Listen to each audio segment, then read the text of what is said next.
Right, hello all. I didn't know this was going to be such a thing like this. I thought it was just going to be me showing two people how to use OctaMED. I'm quite happy with that. I'm no musical genius at all. I can just about strum my way through the first two Oasis albums, but I do know how to use OctaMED. So if you've got any kind of complex musical questions, I'm not really your man. If you've got any complex hardware Amiga questions, I'm just going to diverge to there. But what I'll do is I'll show you on OctaMED and I'll explain a bit about it. I will show you what a mod looks like, and I'll try and make a really crappy mod while we're all watching, so you can just see how it's So, I am using OctaMED 5.04, so that's not the most recent up-to-date one. It's about in the middle. This was given away on a CU Amiga Cafe back in the day. It's the one I kind of learned to use over. There are early versions. The latest version is OctaMED Sound Studio, which is a lot more powerful. It's more like full-on sound programs, hardware disc recording. There's a lot more fancy stuff. Play memories, sounds and fast memory. I like the layout. It's nice and simple. It looks very Amiga. So this looks really complicated. And when you have a mod running, it does look a bit like the Matrix, because you just see all this stuff going on. But it's really, really not that complicated. In a nutshell, the Amiga's got 4 sound channels that it outputs. 1, 2, 3, 4. It's called OctaMED because unlike ones like ProTrack or other trackers, it can actually output more. It can do a little hardware trick and it can do 8. And on later versions it can go even higher than that. But I never use that. I stick to 4 because I think that's the sound of the Amiga. You can just 4 channels so you don't need it. So this is the main sort of, you do everything from this main screen. There's different ways you can go into different things. So you've got, you'll load different instruments up to make different sounds. You can change different things to do on there. You can transpose them. You can sort of fine tune them. I'll show you in a minute. You can actually see a waveform of the sample that you're playing with, and you can chop it up and reverse it. You can do some quite kind of advanced things. Considering that this was kind of the hardware that this was running on was released at the same time where kind of DOS PCs were just beeping and bleeping. This was doing sort of full on quite good music. So I'm running off an Amiga Mini, which is quite handy because on the Amiga Game Selector site there's a lovely massive collection of mods and samples. So what I'll do, let's load up something really, really simple. Show you how it all works. Let's go. Dancing Pop, everyone loves the 80s.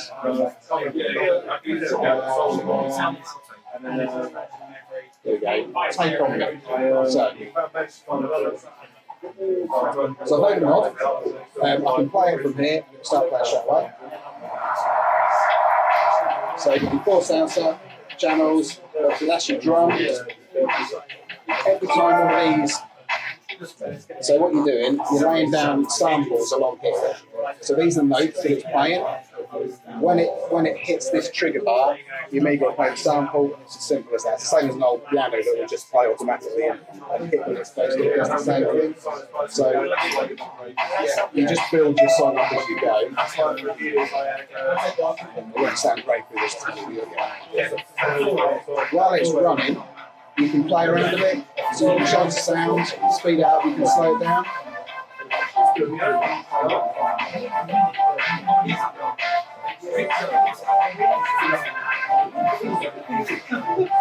And what you can do, I quite like to see, put up to a decent speed.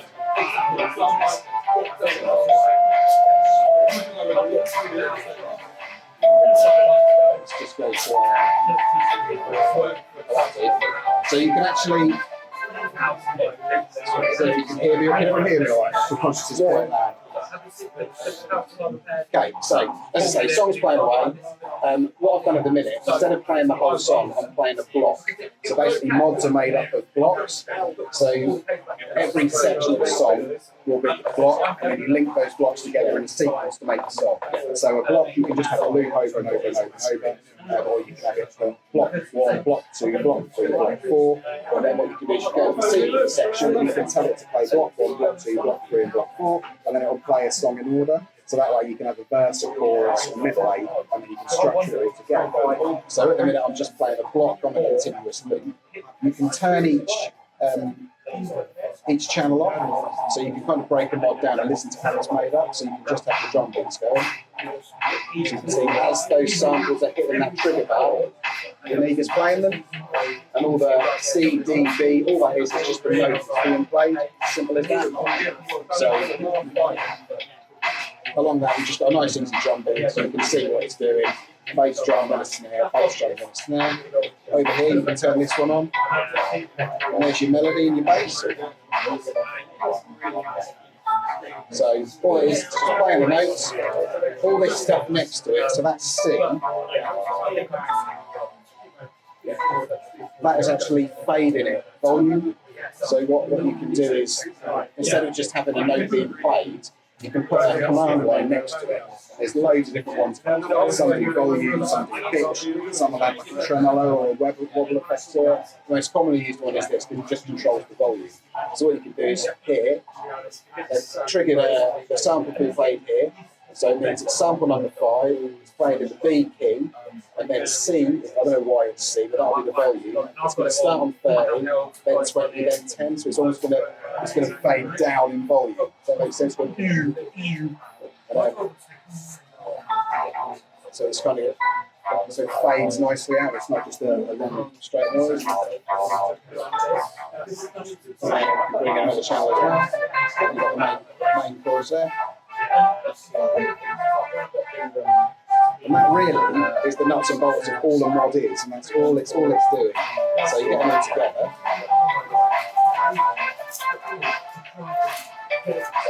So in here, these are all the blocks of the song. It works in 64 bars. So you start at 0, and it goes all the way down to 64. So you can change the size of the blocks, and you can make it as long and short as you want. But it tends to, like most things, because it's a 4/4 kind of structure, it tends to work in sort of multiples of 4.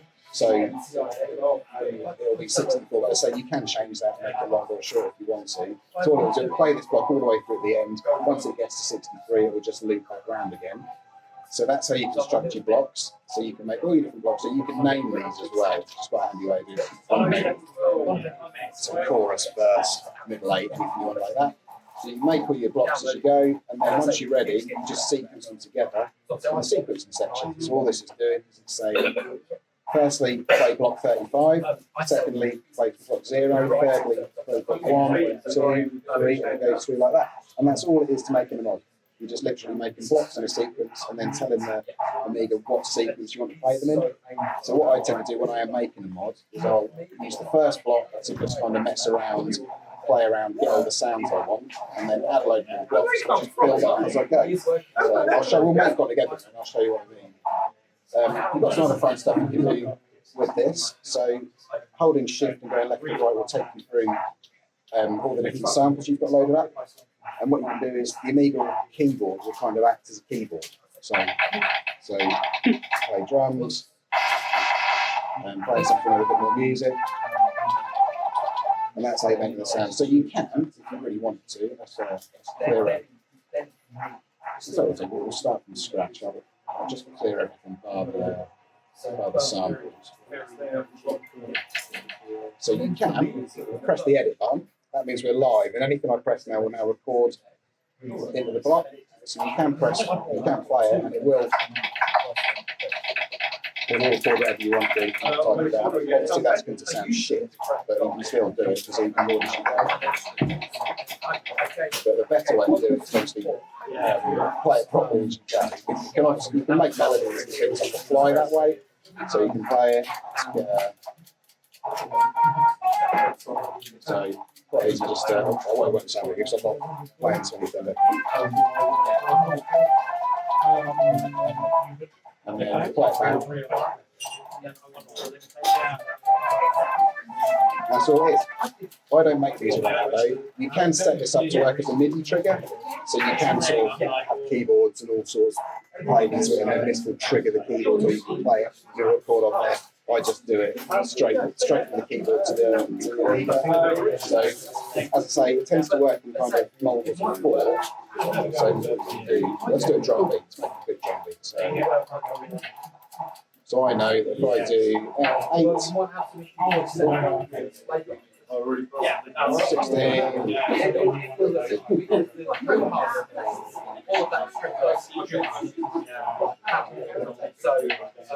so that will just be a nice simple drum beat. Speed up a little bit.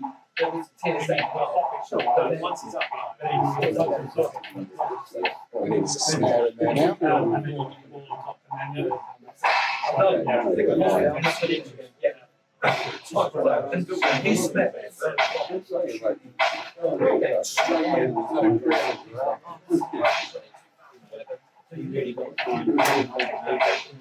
So you do. Okay. Now, that snare might be a bit loud, so what I can do, I can use that old C trick. So let's put it down to about 30. Should go here, but still sound a little different. You see? So that's basically what you're doing, and then you just add in and as you go. Just like a hi-hat in there. I'm sure there's a hi-hat somewhere. There it is.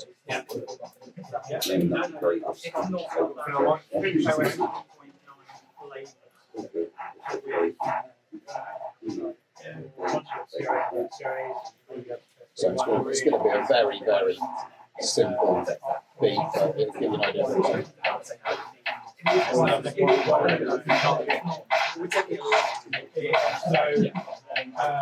So what we can do, so let's say our song starts off like that. I'm going to add a new block. So this is block number 1. So what I'll do is I'll just put this just drums. Now we can add something else to it. So what I'm going to do, I'm going to copy that. So we can copy the track. So these are individual tracks. The whole thing is a block. So if I copy that track, go and have a new block. I'll drop it back in here. So now we know that's going to play the same, but we'll add something new into it as well. So let's add some chords.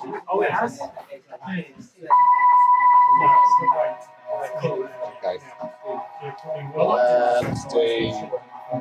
Let's do a nice easy chord structure. Ready, 3, 9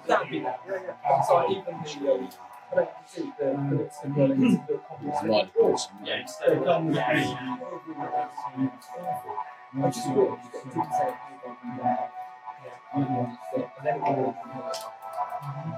What about that?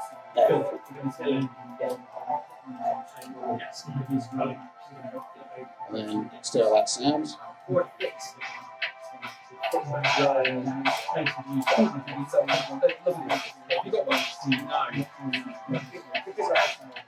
Now, what I have noticed is that that snare is a little bit quieter, but then it goes a bit louder. So what we can do, ultimately it's really cool, it's got loads of little tricks, so you can actually copy the sections. Copy the range. Then paste that range. It should then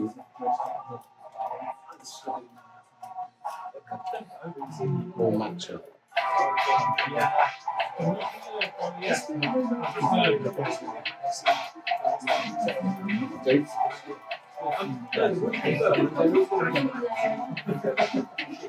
So we've got 2 blocks, nice and simple. We've got just drums, and we've got drums and chords.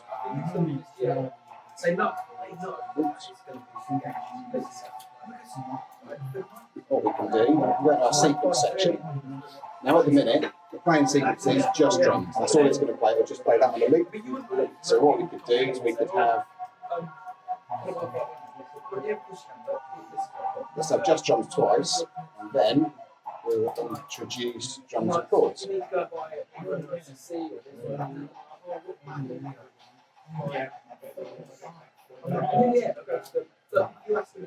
And then we should have start the song. play. That one. And it'll play again. Yes.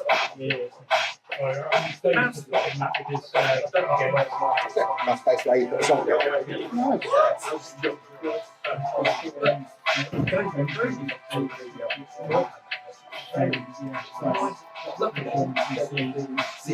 So what we can do now, let's have a quick play around some more. So I'll have a new one. I'm going to copy that whole block this time. But yeah, I think both things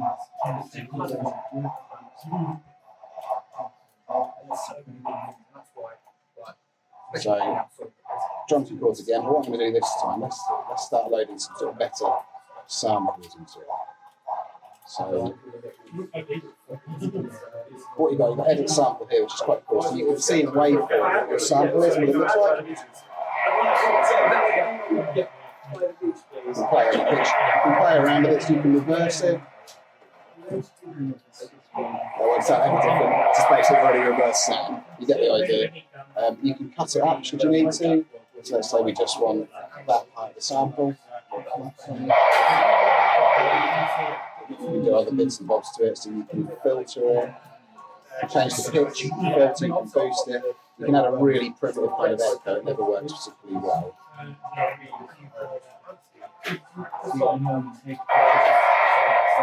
So yeah, not great. But you can play around, you can cut samples up, and you can do whatever you want really. So let's load an instrument up.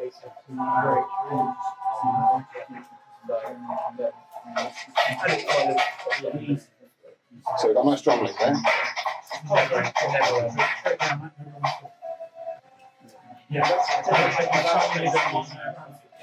So what I'm going to do is get the speed just about right. certain elements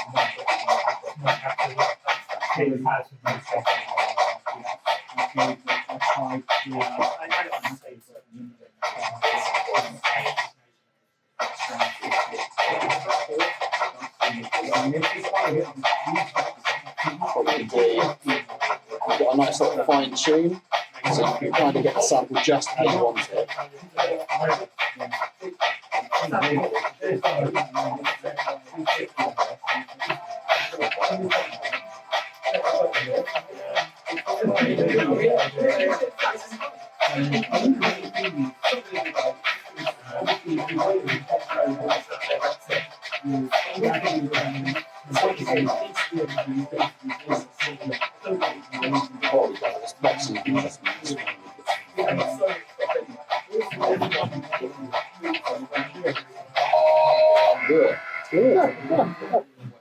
Yeah.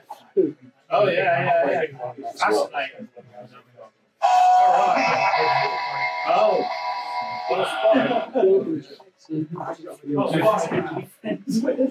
Well, I'll just put a quick melody in, and then that's basically it. That is in a nutshell how you make a mod. Feel free to ask any questions as I'm going through. If you want me to do anything or show you anything again. Oh, a kazoo.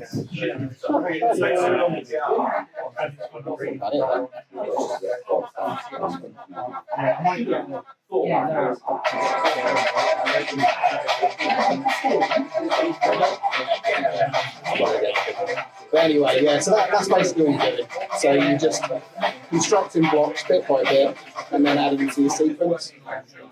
So what I'll do, I will delete.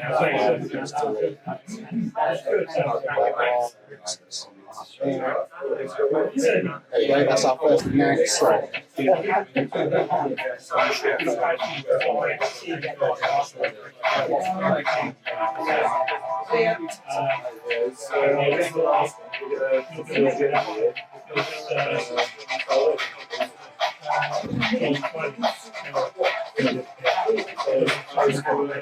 That's it. and say let mod. So when you're ready, then you save it. OctaMED's really good because it's got so many handy little features. It'll tell you how big a mod's going to be, which is always handy for game creation and stuff like that. So you see exactly how much you're dealing with. You can save it in a MED file. You can also save it as a tracker format as well. If you save it as a tracker, it makes it more compatible with a lot of things. And screw the tempo and the speed up a little bit. So you have to tweak it a little bit. But yeah, we'll save it in different formats. And that is kind of it. That's it in a nutshell. So it's looking at something a bit more complicated. Tends to be for games. If you're writing for games, A, it needs to be in protractor format, and B, you can really only want to use 3 channels. So you need to use leave the 4th channel free for sound effects. Oh, yeah. So I've noticed on sometimes they'll almost use that 4th channel, but then when you sort of play the sound in the game, it will cut the audio out briefly, and then when it triggers that sample again, it will come back in. So it kind of overtakes the sound. Conventional wisdom now, though, seems to be that musicians try to limit themselves to 3 channels. Yeah. And to be fair, it is really good. You can do quite a lot of 3 channels. And the reason for the tracker format is so that the coder can use PT Player Library to get the music playing. MED files are a lot bigger, aren't they? I think the player alone is a lot bigger as well. It takes a lot of memory. And when you've got like CPU critical game running, you don't tend to have a lot of cycles left over for playing. It wouldn't be an Amiga demonstration without crap. That'll do. I think that's all we need today. I don't know if that's been helpful.